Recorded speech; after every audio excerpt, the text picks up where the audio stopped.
Sauf qu'en ce moment, le tribunal qui se prononce sur le sort des personnes dénoncées, c'est beaucoup celui de l'opinion publique. Il y a bien sûr des cas clairs, mais aussi d'autres plus flous ou nébuleux. 2 accusations anonymes ont suffi à faire tomber en une nuit le chef conservateur ontarien Patrick Brown. I want to say these allegations are false. I will defend myself as hard as I can. 3 mots racoleurs lancés à une femme dans un ascenseur il y a 10 ans par le député libéral fédéral Kent Heer lui ont fait perdre son ministère du Sport et des Personnes handicapées. Une ancienne employée de l'Assemblée législative albertaine soutient que l'homme de 48 ans lui avait déjà dit qu'elle était délicieuse. Une lettre anonyme alléguant des comportements harcelants a entraîné la suspension du député néo-démocrate Aaron Weir. Et nous nommerons un enquêteur indépendant afin de mener un examen juste et exhaustif sur les faits disponibles. Aucun attouchement ou comportement explicitement sexuel ne lui est reproché. Il s'agirait plutôt d'une attitude générale dont on sait bien peu de choses. Dans tous les cas, les instances politiques ont réagi très promptement.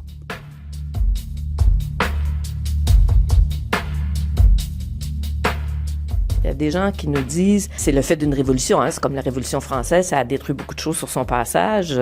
Aussi, il y a des têtes qui ont roulé, très sérieusement. On peut décider que l'objectif est tel qu'on doit aller dans ce sens-là. Par ailleurs, on peut aussi assez rapidement commencer à s'inquiéter. Personnellement, je suis des gens qui s'inquiètent un peu des dérives.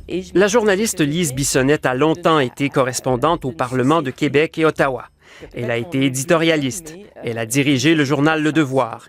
Elle est intarissable quand elle parle du petit monde des collines parlementaires, de la liberté d'expression et de l'importance de la règle de droit dans une société libre et démocratique. Elle se méfie de ce qui est en train d'arriver avec Moi aussi. Il a tendance à verser dans la morale. Et ce que j'aimerais, c'est que le mouvement Moi aussi continue autrement. Mais je dois vous dire, c'est très difficile parce que il est soutenu au plus haut niveau. J'écoutais M. Trudeau en parler. Il a dit quand les femmes dénoncent, on doit les croire. Bon. Qu'un chef de gouvernement, qui est quand même là au sommet d'un État avec toute sa complexité, dise on doit les croire. Là, il est sur un terrain glissant. Venant de lui, c'est dit sans arrière-pensée. Il pense qu'il doit dire ça. Donc, le mouvement, actuellement, il est sur cette lancée-là. On dénonce, on nous croit et on continue. J'ai entendu des gens dire la présomption d'innocence, ça n'existe que devant un tribunal. Bon, au sens strict, c'est vrai. Mais ces personnes-là allaient plus loin en disant, quand on entre en politique, disait-on, on doit faire un deuil de la protection de sa réputation. Eh bien, ce faisant, on ouvre la porte toute grande des portes de grange aux radios-poubelles. C'est de dire aux médias, allez-y, dans le fond, si vous entendez dire que, vous pouvez le dire. Il me semble que quand on est chef de gouvernement, ministre, journaliste, qu'on doit constamment rappeler qu'il y a une telle chose que la présomption d'innocence, ou en tout cas que ces accusations n'ont pas été prouvées. Mais là, on le dit un peu d'une façon automatique, comme si on s'est donné bonne conscience en disant « ceci n'a pas été prouvé ». Vous savez, un jour ou l'autre, peut-être que ce jour n'est pas loin, quelqu'un accusera faussement quelqu'un. C'est inévitable. Now, how the Me Too movement is leading to difficult questions in the world of art and among renowned museums around the country.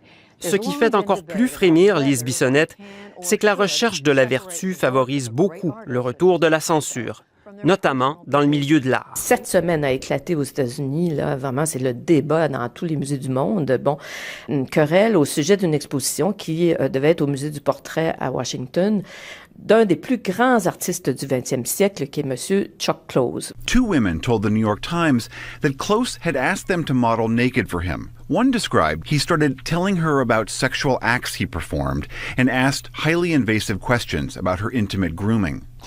On vient d'annuler ou de reporter, on ne sait pas trop, une exposition qui était sur le point d'ouvrir parce que 2 femmes ont porté des accusations contre lui en disant qu'il y a une dizaine d'années, il les invitait dans son studio sous prétexte de faire leur portrait et que les ayant convaincus d'être nus, il a procédé donc à des invites sexuels, appelons ça comme ça, assez explicites.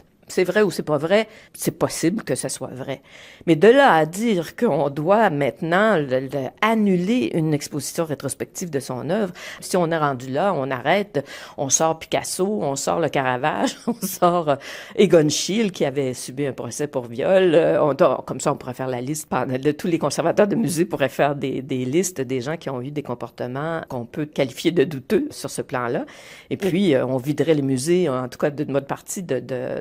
D'autres disent non, ce qu'il faut faire, c'est quand on entre dans l'exposition, il y aurait une espèce d'exposé sur le mur qui dirait, voilà, ce monsieur a été accusé par des femmes d'avoir fait des choses inacceptables. Mais encore là, je veux dire, on s'embarque dans quoi, là? Bon, tant qu'il n'y a pas de procès, est-ce qu'on doit raconter que des femmes ont accusé? Bon, alors voilà le sens de la discussion actuellement. C'est très intéressant d'ailleurs, parce que ça nous force vraiment à nous poser ces questions-là de façon très brutale.